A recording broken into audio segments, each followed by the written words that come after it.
So the next talk will be about quantum field thermodynamics. Thank you. Thank you.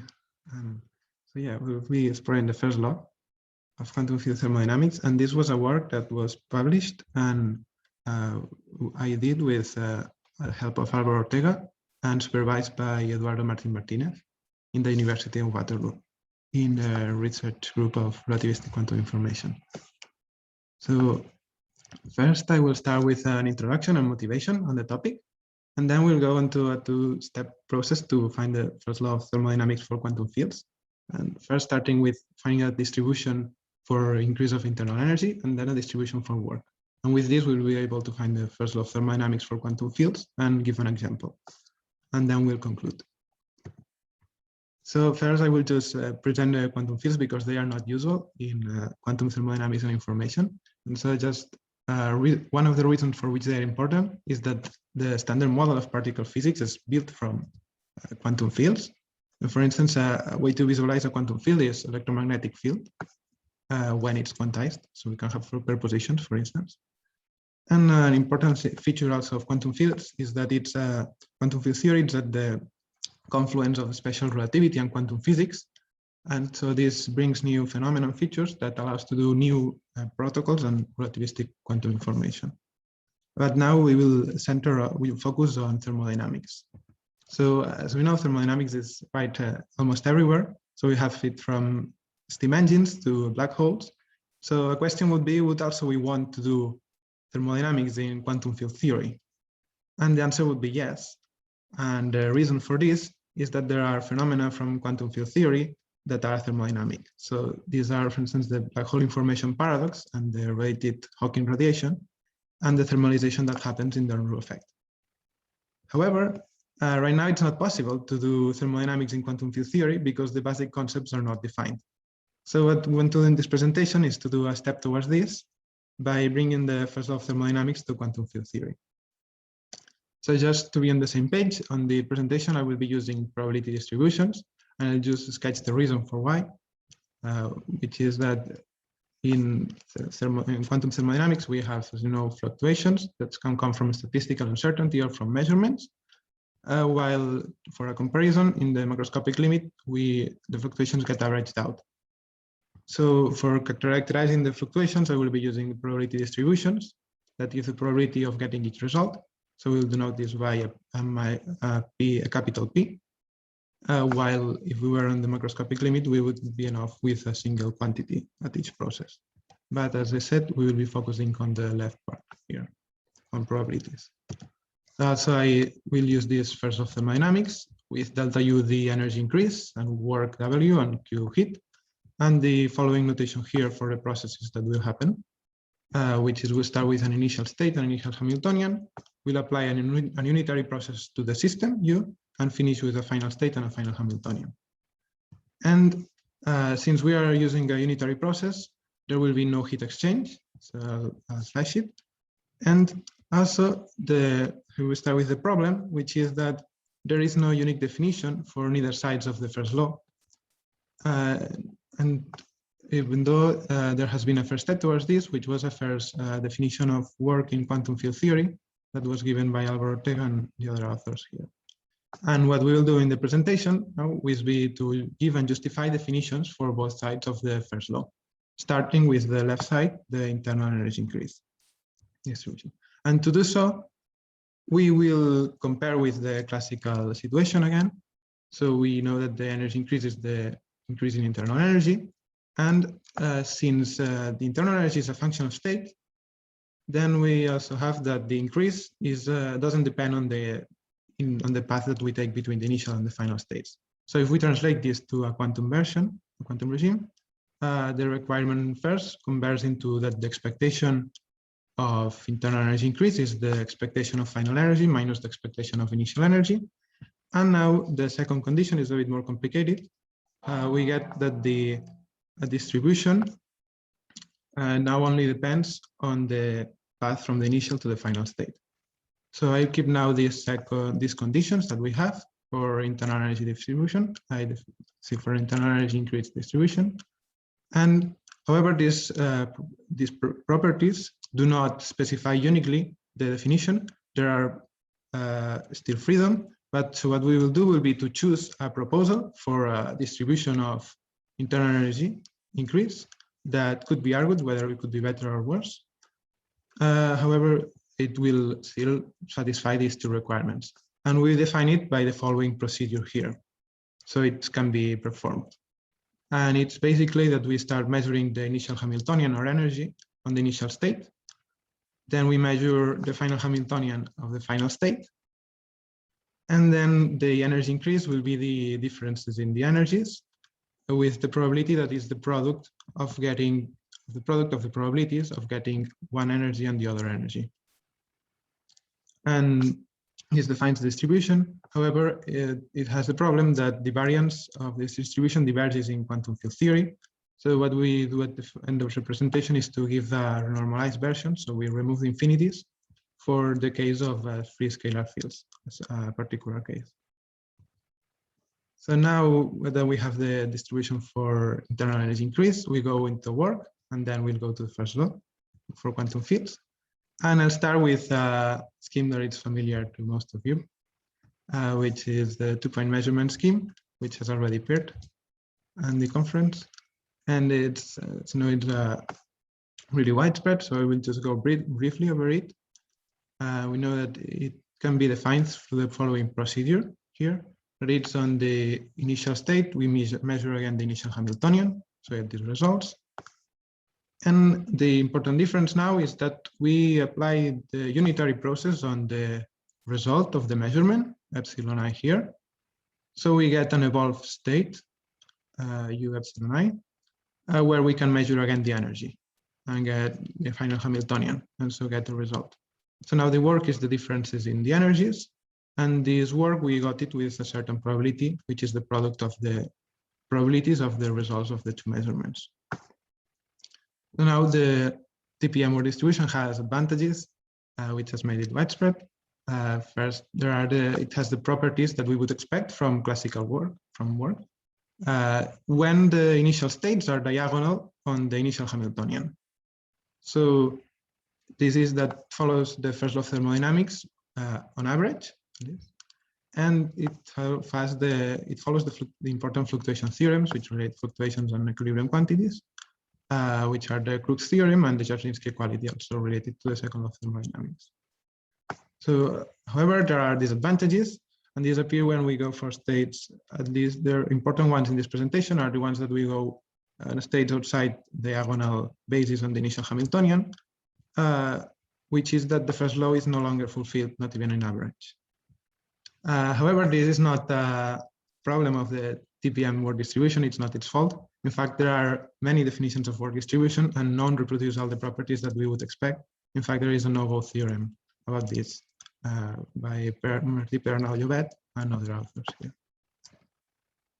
So, but this is not the end of the problems. In fact, the work distribution is not compatible with quantum field theory. So we cannot use it as it is, at least. So there are two problems with it. One is that it's not possible to use projective measurements, which, as we could see from the previous procedure, the two-point measurement relies on projective measurements to measure the distribution. And in quantum field theory, doing projective measurements introduces causality violations and divergences on the ultraviolet, so it cannot be done. So there is a solution to this, which is to use probes that interact with the system and that allow us to extract information from the field. Also, the other problem is that the fluctuation theorems use Gibbs states, thermal states, but in quantum field theory, these are also not well defined because the partition function is divergent. And so there is also a solution to this, which is using a generalized version of thermal states, which are Kubo-Martin-Swinger thermal states, a generalized version of Gibbs states.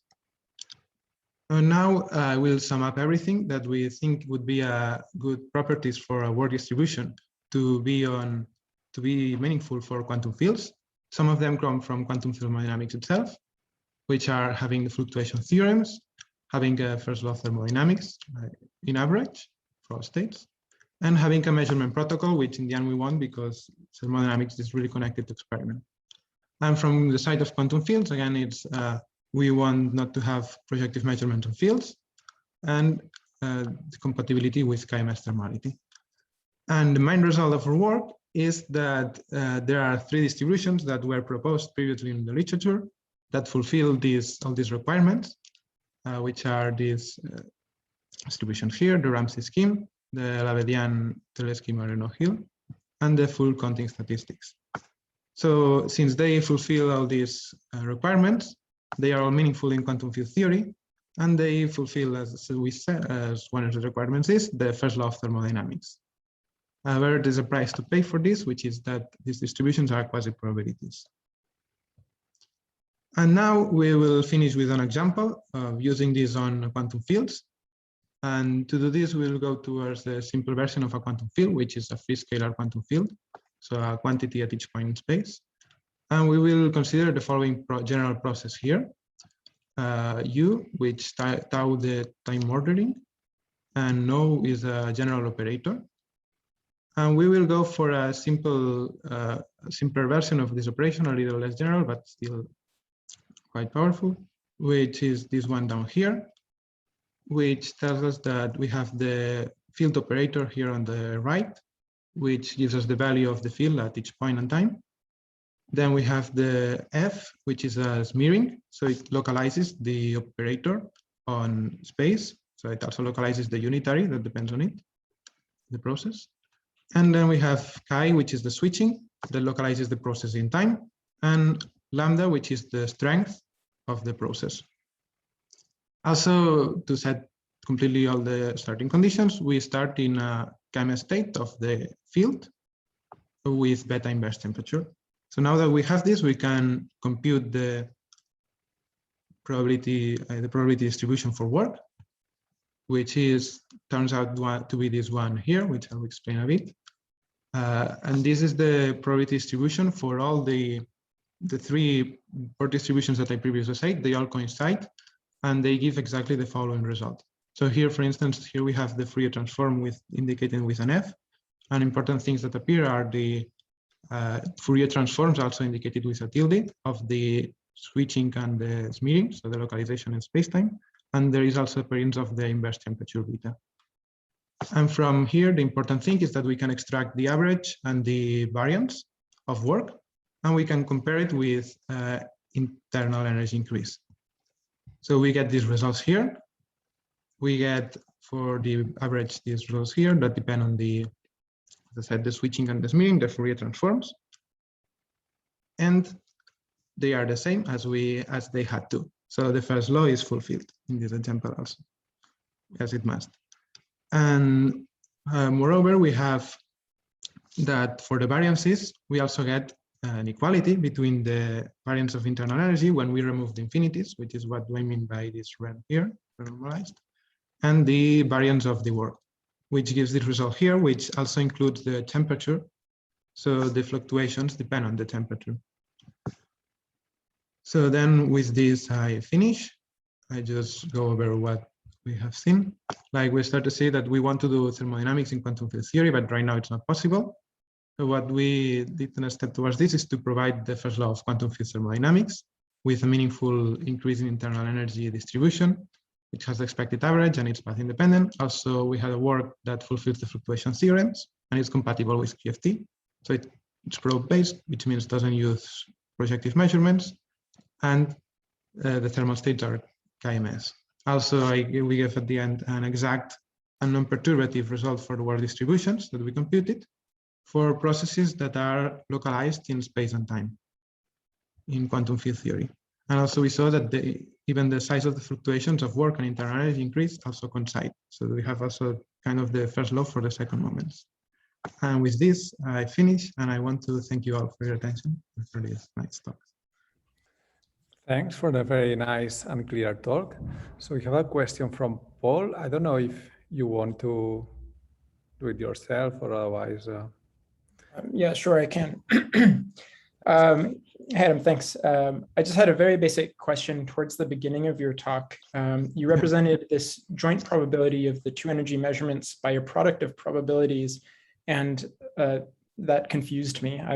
I wasn't sure why wouldn't those 2 measurements be correlated? This one here, Yeah, pi times pf. It seems, I don't know, I would expect it to be a correlated outcome. Yeah, so yeah, this is basically a choice that we took for it to be uncorrelated, because it then allows you to get that the second property here, that the increase in the increase in internal energy doesn't depend on the path. I don't know But much if more I may intervene, Okay, so usually we think of work as a path-dependent quantity, though, right? Yeah. Yeah, exactly. And this is not in the case of not path-dependent quantity of internal energy. This distribution intends to represent internal energy. But sorry, I don't know if you clarify something, but you, okay, I think because if you get all these quasi-probabilities and you agree, then for sure what you are doing is the correlated measurement. I think you, in order to obtain these quasi-probabilities, you measure the final energy, but condition that you got the outcome EI on the first measurement. I mean, when you build a distribution, I also found this a bit confusing, this slide, but from the results that you are showing at the end, I think what you are doing is like in the TPM, no? Yeah, so the thing is that there are two different distributions. One is for the internal energy increase and one was for the work. Okay. Distribution for the work. And the one that is uncorrelated is this one, the one of energy increase. And the next ones, the ones for work, for instance, this one here, these are correlated because of this process applied here in the middle as the TPM. But in fact, then we don't use specifically the TPM because it has these problems with quantum field theory, but we use these other work distributions here, which have quite a bit of similarities with TPM. In fact, in diagonal states, they are the same. And the one for energy, you only use it at the average level. Okay, I think that then disqualifies. The one for energy, I mean, well, I used it. You had here, right, that you have the average of these energy measurements should be the same as the average as the work measurement. Yeah, I asked the averages to be the same. Okay. Here, yeah. The average of this first definition of internal energy So to have a first law. Yeah. Did this clarify the? I'm still confused, but Okay. I will give it some more thought and take a look. But I think the idea is that there are two distributions, one for change of average energy and one for work. And the one for work uses correlated measurements and the one for change of internal energy doesn't. Yeah, Okay. would be Yeah, a nice summary. I mean, I don't get it because usually things are correlated unless for good reason they're not. But no, for work and heat, they are path dependent, no? But energy is a state function, so you could define this. Yeah, but the probability of the joint. Anyway, it doesn't matter. I'll take a more thought about it. Yeah, I mean, we can. Like this is a nice question because we also had like quite a difficulties on choosing one definition of internal energy increase. So this choice of making it uncorrelated was not easy. Like it could be argued that it should not be like this. Yeah. Okay. So yeah. Well, thanks for the clarification.